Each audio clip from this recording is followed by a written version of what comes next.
Tai sakykit, kaip čia dabar mes darysim, ar jūs sutinkate mums žmonės duoti į objektus, ar atinkam perimą turtą?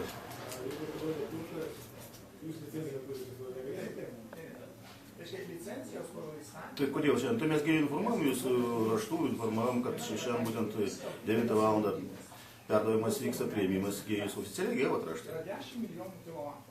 Jeigu yra virš, išduoda komisija, pagal savivaldybės rekomendaciją, jeigu mažiau negu 10 milijonų, išduoda pati savivaldybė. O kaip tie veiksmai turėtų jūsų manimu? Kainų komisija turi teisę tik tai... Tai mes natūralu konkrečiai parašėm, kad 31 dieną 9 valandą pradedam tą veiksmą ir dabar mes, komisija yra susirinkusi, dabar mes norim jūsų paklausti, ar jūs mums leisit žmonių duosit, ar neduosit perėjimą? Skirsit ar neskirsit? Tai jos šitą licenciją bus komitetą. Tai yra mero sudaryta komisija, kuri būtent įgaliota perimti turtą.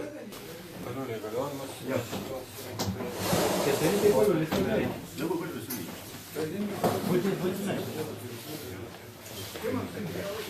Kur gyrimatas?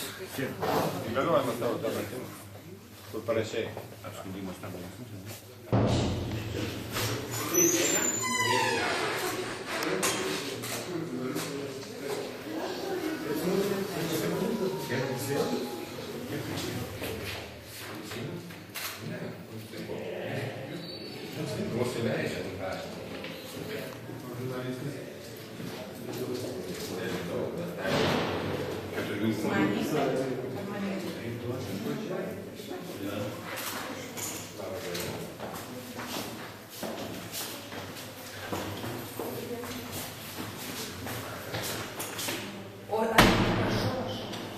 Dabar mes mūsų komisijoje apie tai surašys aktą, būtent apie jų atsisakymą, aš vis tik sakau, jie turtą neperduos mūsų.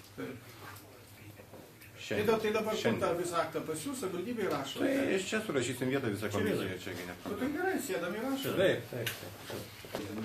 Padarė įžangą tokia ir paskui išdėstė savo poziciją būtent advokatas.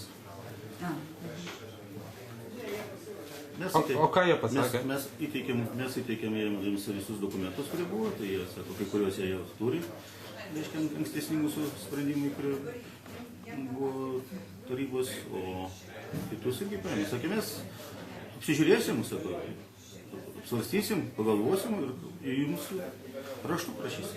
O kada tai buvo? Tai mes tik tiek pasakėm, tada paklausėm, tai sakom, ar jūs atsisakot šiandieną?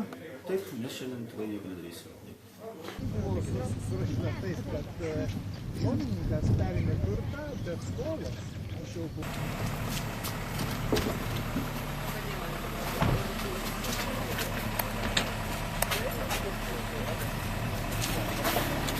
Tai jūs eikit irgi. Kur ta komisija? Mes eikit. Tai jūs dabar žurnalistai dar palaukite. Eikit, visa komisija. Kur čia? Jūs komisijos nariai. Tai pirminis? Eikit. O vėl gali būti? Žinoma.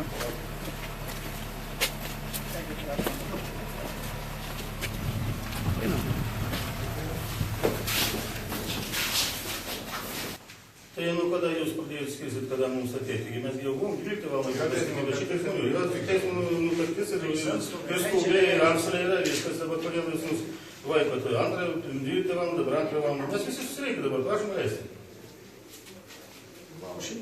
Maža ką jūs laukiat, mes irgi laukiam, pažiūrėkit, kiek žmonių. 2 valandą jie sulauks savo advokato, tada ir mūsų. Nutartis turi padaryti.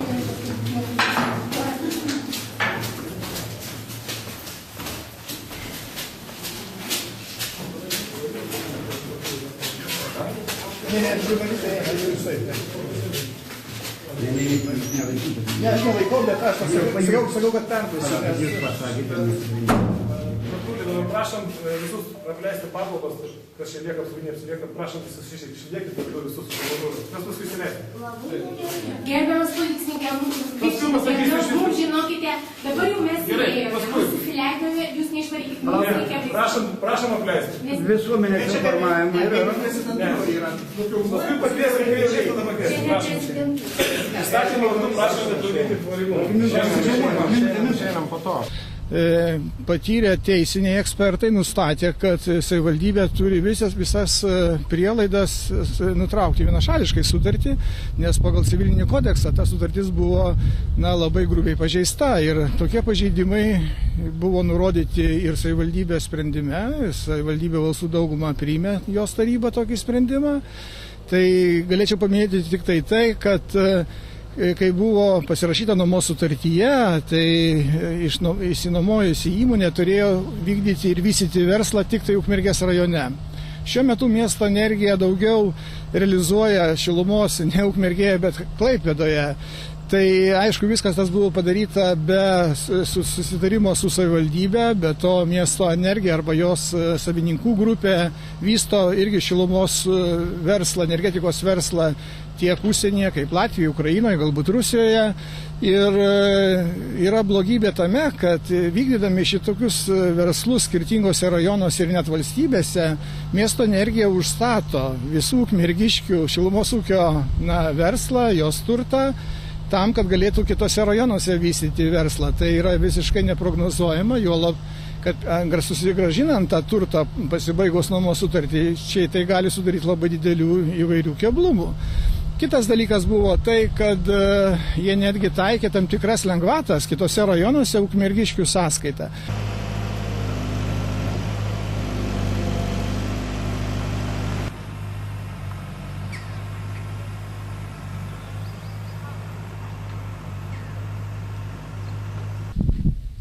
Buvo įvairių ten dar bandymų tą procesą užtemti, bet jau pagaliau dabar į visus klausimus buvo jiems atsakyta, buvo komisijos pirmininko nurodymas būtent stabdyti katilus, kadangi mes turim perimti sustabdytas katilus, mes negalim tiekti, eksploatuoti dabar jų. Ir dabar dėliojama komisija daroma ir bus periminėjimas turtas. Tikiuosi, kad šitas pastatas šiandieną bus perimtas. Visi kiti objektai, manyčiau, gal rytoj pareikti. Kiek be vandens galime? Galim karšto vandens neturėti iki savaitės kažkur, taip, maždaug orientaciniai. Matot, problema yra tame, kad mes apie tai nieko nežinome. Visiškai ne problema yra pranešti kitai sutarties šaliai apie kažkokį tai pažeidimą. Koks jis bebūtų, kokios formos. Tačiau mes nesame gavę jokio pranešimo apie kokio tai pažeidimo padarymą. Tai reiškia, mes kol kas ir neturime apie ką komentuoti ir savivaldybės sprendimai kol kas priimami vienašališkai ir iš anksto apie tai mūsų neįspėjus. Tai mes neturim teisės net pakomentuoti tų sprendimų, kadangi mes jų nežinome.